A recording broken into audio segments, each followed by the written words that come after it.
Jai Shri Krishna. Let's do some stretching before we do Surya Namaskar. Both hand up. Turn toward right hand very close to your body at the back so you can lift up your spine. Apply pressure on your right knee and keep turning toward right side. 2, 3, 4, 5, 6, 7 and center. Up, turn toward left. 1, 2, 3, 4, 5, 6, 7 and center. Both hand up, turn toward right, stretch. 1, 2, 3, 4, 5, 6, 7 and center. Last one, turn toward right. 1, 2, 3, 4, 5, 6, 7 and center. Lift up your left hand, stretch your torso, slide your right hand and bend toward right side. Stretch. 1, 2, 3, 4, 5, 6, 7 and up. Right hand up, slide your left, look through the armpit of your right hand so you don't lean forward. 3, 4, 5, 6, 7 and center. One more time, stretch your left hand, slide your right, bend over right side. 2, 3, 4, 5, 6, 7 and center. Right hand up, slide your left, bend toward left side. 1, 2, 3, 4, 5, 6, 7 and center. Bring your upper body towards front, that's Supreme Mother Earth and circle it. Go toward right. You are making 360-degree rotation from your waistline, 5 times at clockwise, 5 times at anti-clockwise. 3, 4,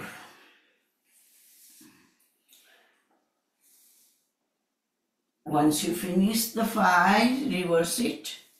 1, 2, 3, 4 and 5. And relax. Let's do Brahmi Pranayam one time. Take your thumb, close your ear flap, apply your finger in front of your face, and let's make a humming sound by exhaling.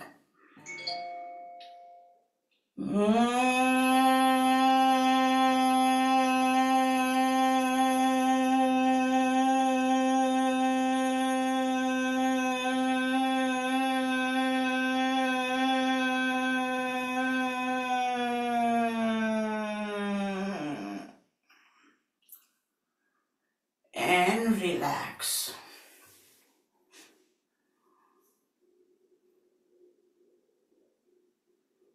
Relax. Let's do Om chanting.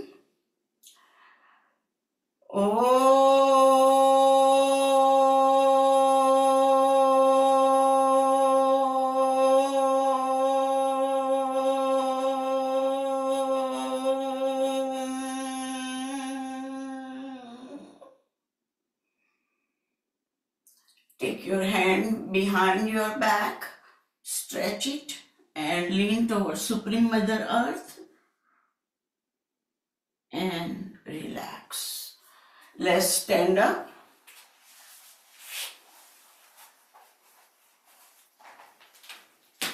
and do some stretching standing up.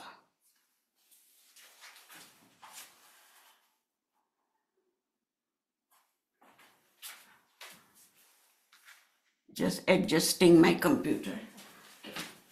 Alright, so let's bring both hands straight front of us. Take it toward right side. Keep your pelvis straight. Bring your left hand on your right shoulder and keep stretching at the back. You can look at your right hand and keep your pelvis straight. Stretch.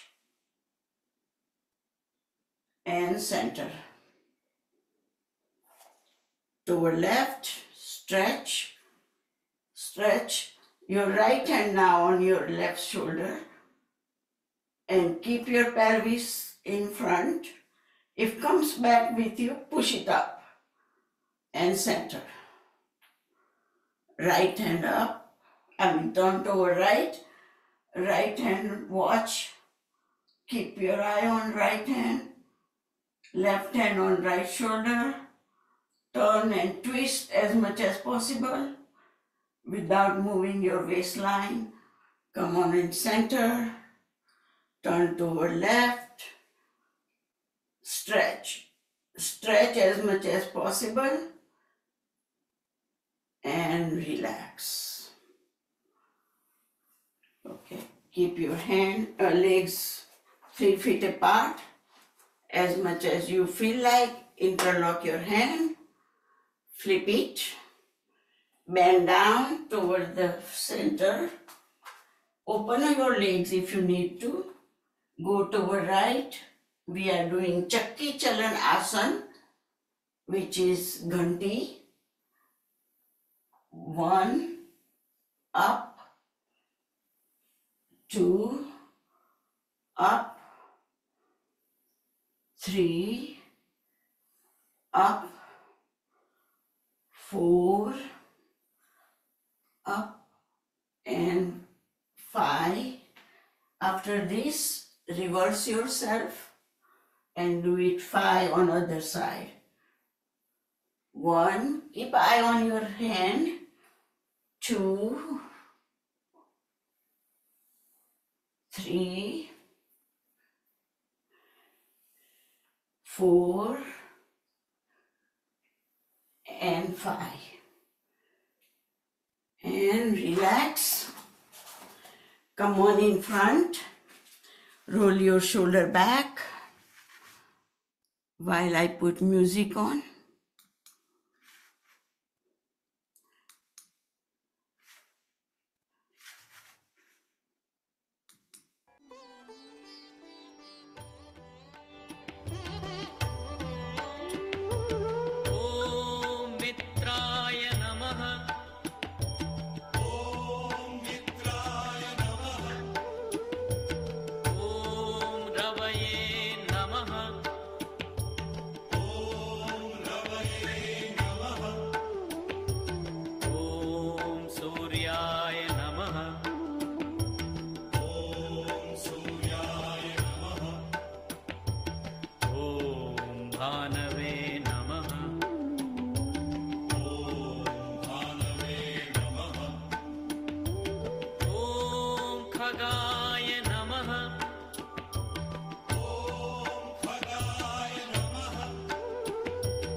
मरीचये नमः। ॐ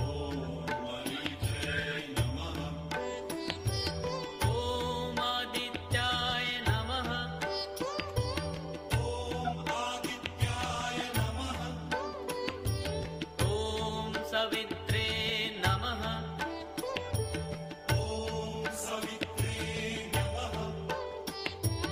ॐ अर्काय नमः।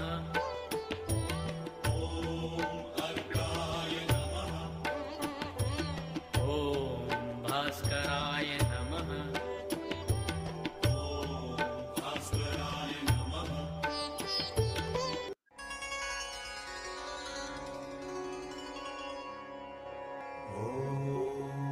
मित्राय नमः।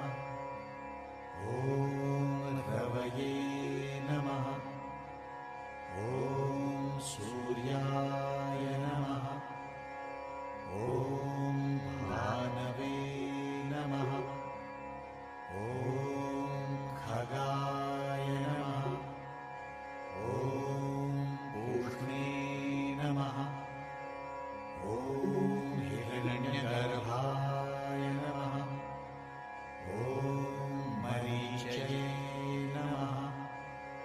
ॐ आदित्याय नमः। ॐ सवित्रे नमः। ॐ अर्काय नमः। ॐ भास्कराय नमः। ॐ श्री सवितृसूर्यनारायणाय नमः। ॐ मित्राय नमः। ॐ रवये नमः। ॐ सूर्याय नमः। ॐ भानवे नमः। ॐ खगाय नमः। ॐ पूष्णे नमः। ॐ हिरण्यगर्भाय नमः। ॐ मरीचये नमः।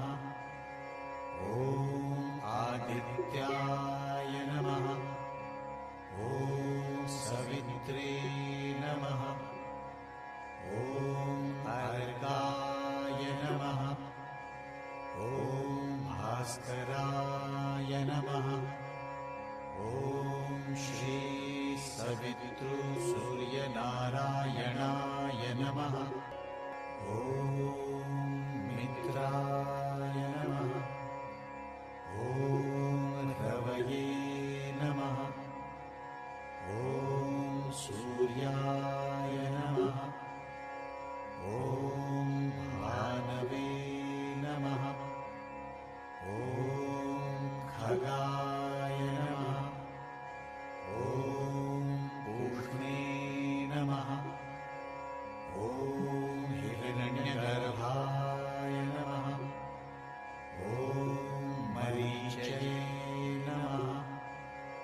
ॐ आदित्याय नमः। ॐ सवित्रे नमः। ॐ अर्काय नमः। ॐ भास्कराय नमः। ॐ श्री सवितृसूर्यनारायणाय नमः। ॐ मित्राय नमः। ॐ रवये नमः। ॐ सूर्याय नमः। ॐ भानवे नमः। ॐ खगाय नमः। ॐ पूष्णे नमः। ॐ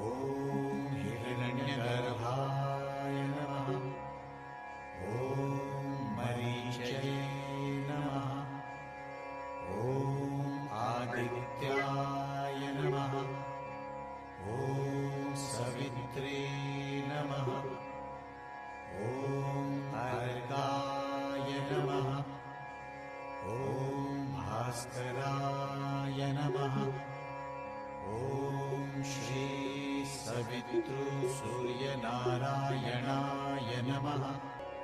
ॐ मित्राय नमः। ॐ रवये नमः। ॐ सूर्याय नमः। ॐ भानवे नमः।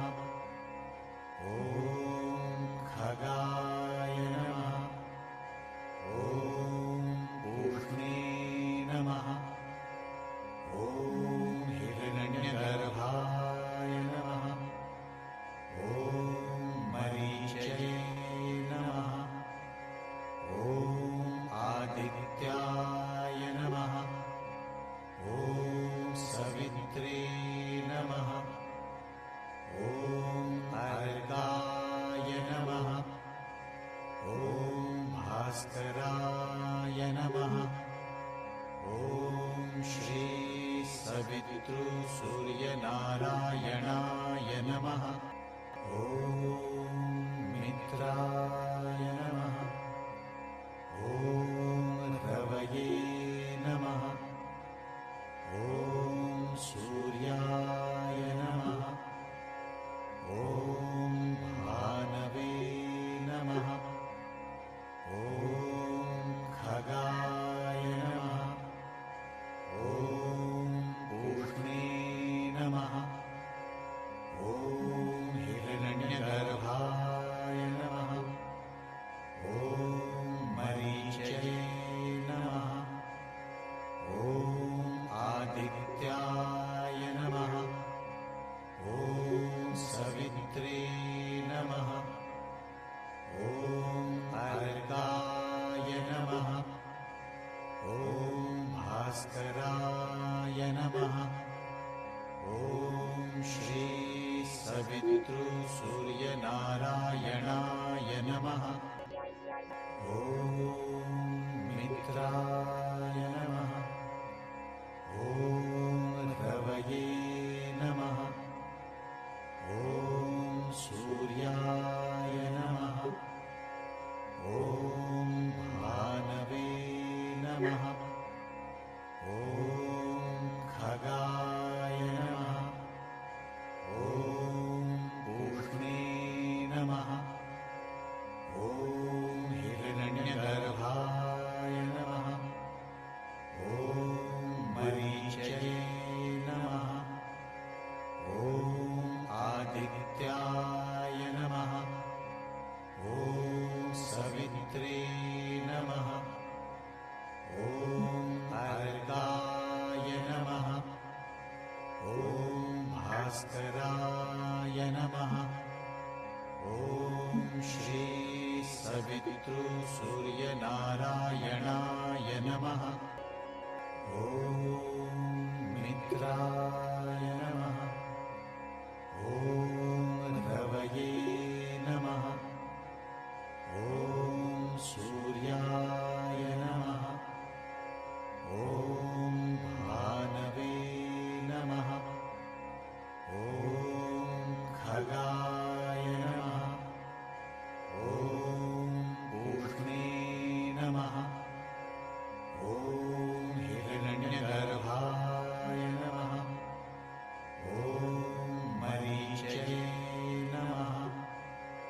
ॐ आदित्याय नमः। ॐ सवित्रे नमः। ॐ अर्काय नमः। ॐ भास्कराय नमः।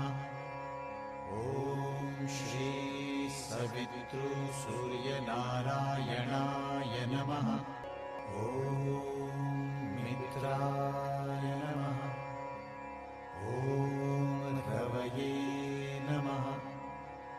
ॐ सूर्याय नमः।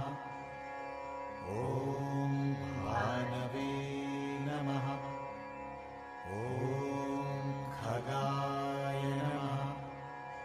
ॐ पूष्णे नमः। ॐ हिरण्यगर्भाय नमः। ॐ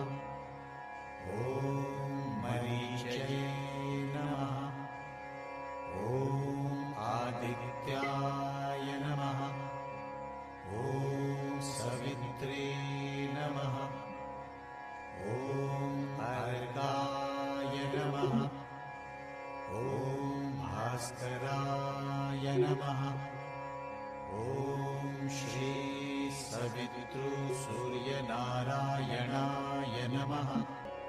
ॐ मित्राय नमः। ॐ रवये नमः।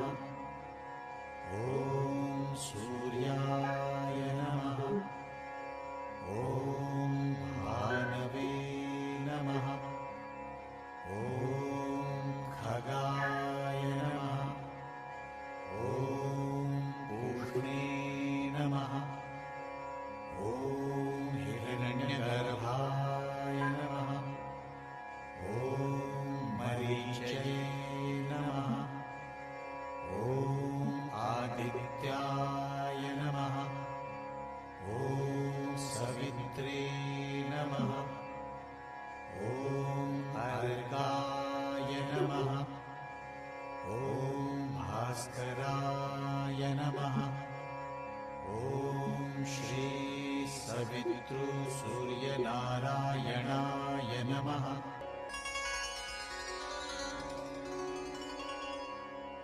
ॐ मित्राय नमः। ॐ रवये नमः। ॐ सूर्याय नमः। ॐ भानवे नमः। ॐ खगाय नमः। ॐ पूष्णे नमः। ॐ हिरण्यगर्भाय नमः। ॐ मरीचये नमः। ॐ आदित्याय नमः। ॐ सवित्रे नमः। ॐ अर्काय नमः। ॐ भास्कराय नमः। ॐ श्री सवितृसूर्यनारायणाय नमः। ॐ मित्राय नमः।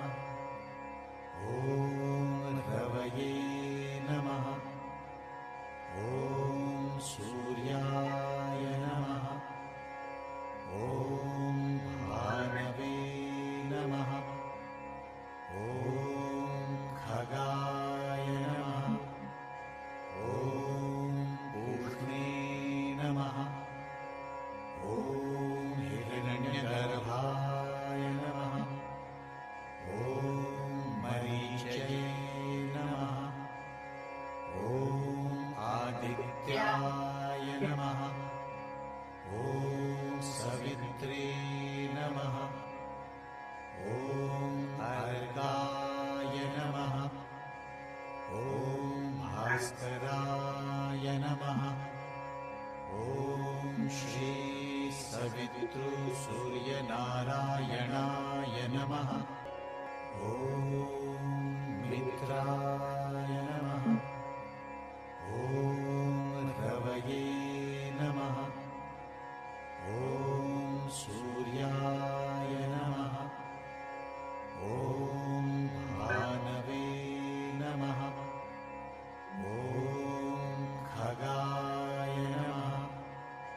ॐ पूष्णे नमः। ॐ हिरण्यगर्भाय नमः। ॐ मरीचये नमः। ॐ आदित्याय नमः। ॐ सवित्रे नमः। ॐ अर्काय नमः। ॐ भास्कराय नमः। ॐ श्री सवितृसूर्यनारायणाय नमः। ॐ मित्राय नमः। ॐ रवये नमः। ॐ सूर्याय नमः। ॐ भानवे नमः। ॐ खगाय नमः। ॐ पूष्णे नमः। ॐ हिरण्यगर्भाय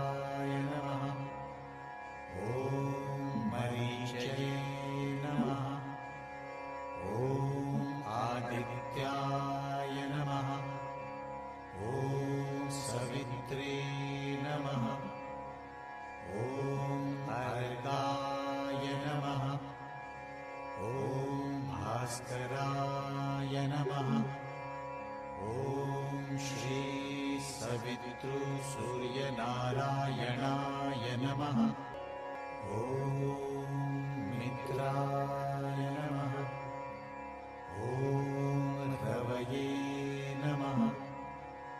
ॐ सूर्याय नमः।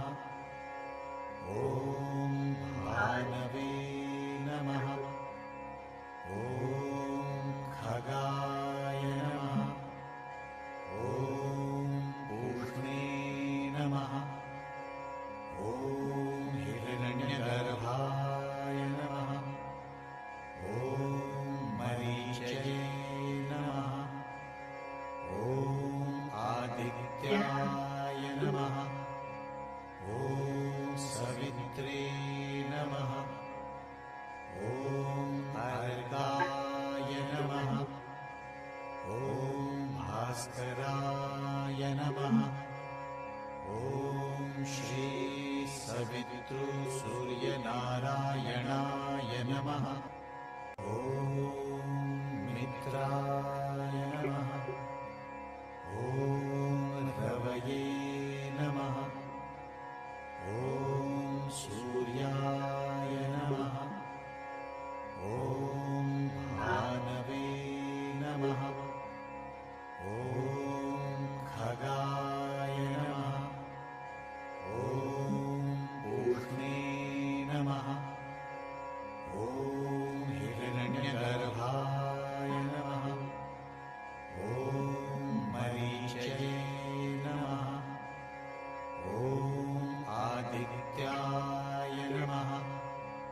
ॐ सवित्रे नमः। ॐ अर्काय नमः। ॐ भास्कराय नमः। ॐ श्री सवितृसूर्यनारायणाय नमः।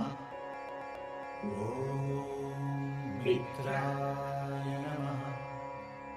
ॐ रवये नमः। ॐ सूर्याय नमः। ॐ भानवे नमः। ॐ खगाय नमः। ॐ पूष्णे नमः। ॐ हिरण्यगर्भाय नमः। ॐ मरीचये नमः। ॐ आदित्याय नमः। ॐ सवित्रे नमः। ॐ अर्काय नमः। ॐ भास्कराय नमः। ॐ श्री सवितृसूर्यनारायणाय नमः। ॐ मित्राय नमः। ॐ रवये नमः। ॐ सूर्याय नमः। ॐ भानवे नमः। ॐ खगाय नमः। ॐ पूष्णे नमः। ॐ हिरण्यगर्भाय नमः। ॐ मरीचये नमः। ॐ आदित्याय नमः। ॐ सवित्रे नमः। ॐ अर्काय नमः। ॐ भास्कराय नमः। ॐ श्री सवितृसूर्यनारायणाय नमः। ॐ मित्राय नमः। ॐ रवये नमः। ॐ सूर्याय नमः। ॐ भानवे नमः। ॐ खगाय नमः। ॐ पूष्णे नमः। ॐ हिरण्यगर्भाय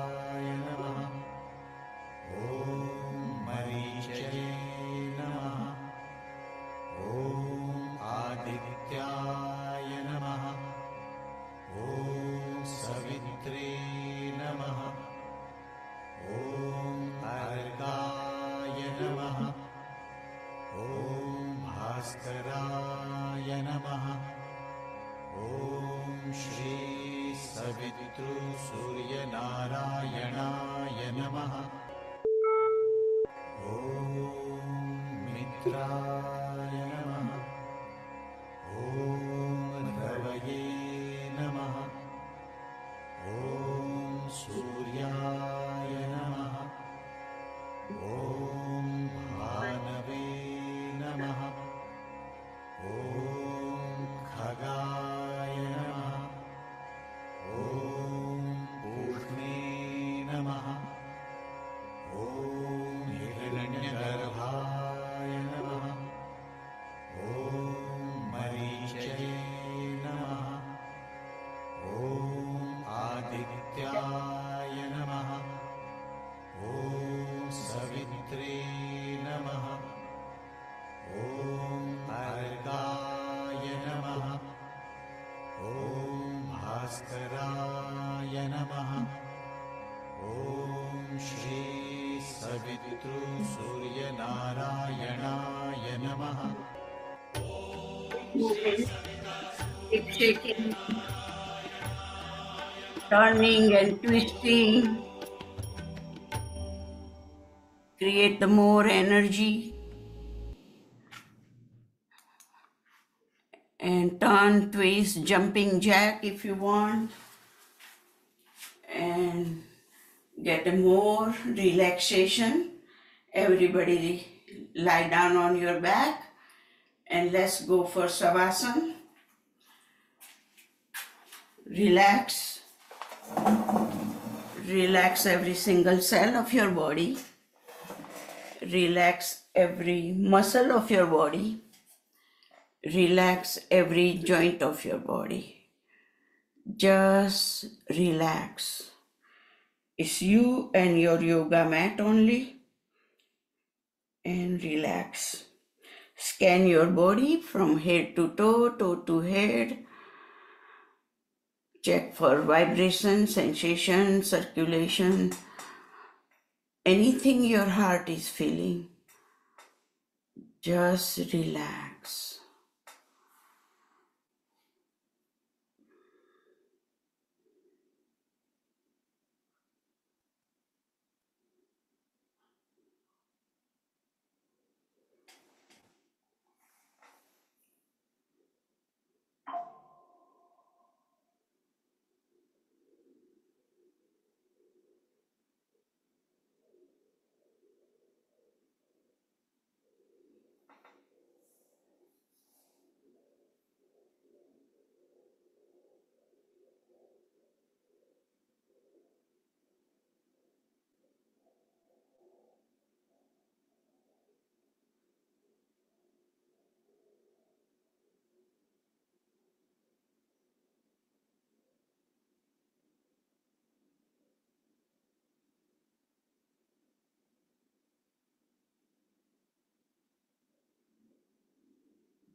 Come back from your journey, wiggle your toe, wiggle your finger, stretch your arm and legs on opposite direction, stretch, stretch, stick pose. Stick pose, you stick asana and relax. Again, stretch your arm and legs on opposite direction, stretch, stretch, stretch and relax. Fold your both knee closer to your butt. Hands are aeroplane mode, palm are toward the Supreme Mother Earth. And take both knee together and take it toward left and you look at the right. Stretch, stretch, stretch and center. Take your both knee toward right now and you look at the left. Stretch, stretch, stretch and center. Now lift up your both leg up and take it toward left side and you look at the right.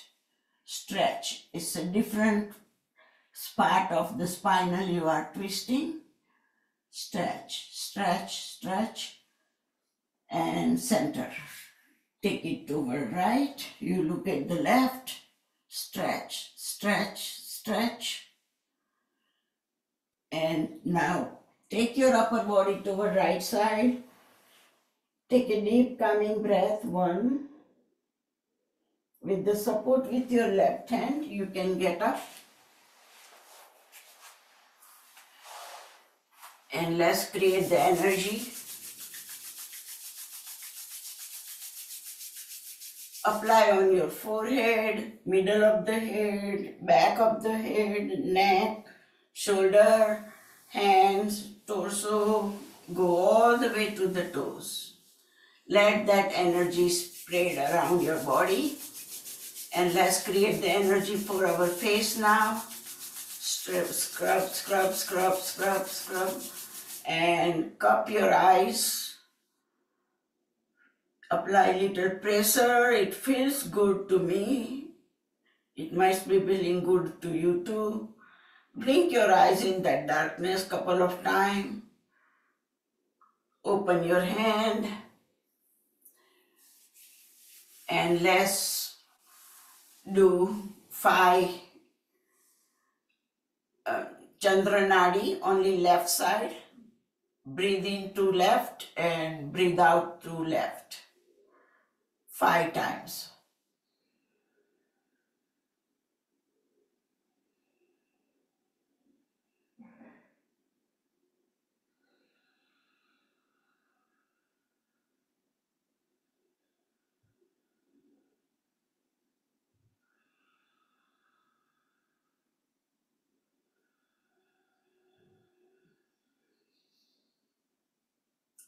And this one be last one.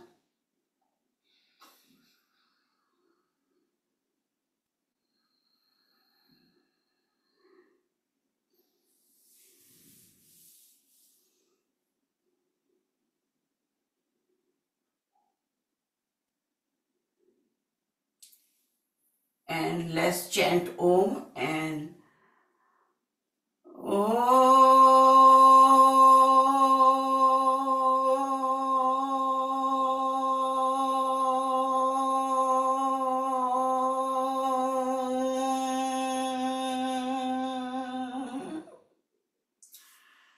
Namaste, Jai Shri Krishna, and class is over. Thank you for coming. Thank Jai you, Shri Madam. Krishna. And I hope I can unmute everybody. Jai Shri Krishna. Jai Shri Jai Shri Krishna, Krishna. Badayane. Good morning. Jai Shri Krishna, thank you for coming. Thank you. Jai Shri Krishna. Jai Shri Krishna. Bye. Bye.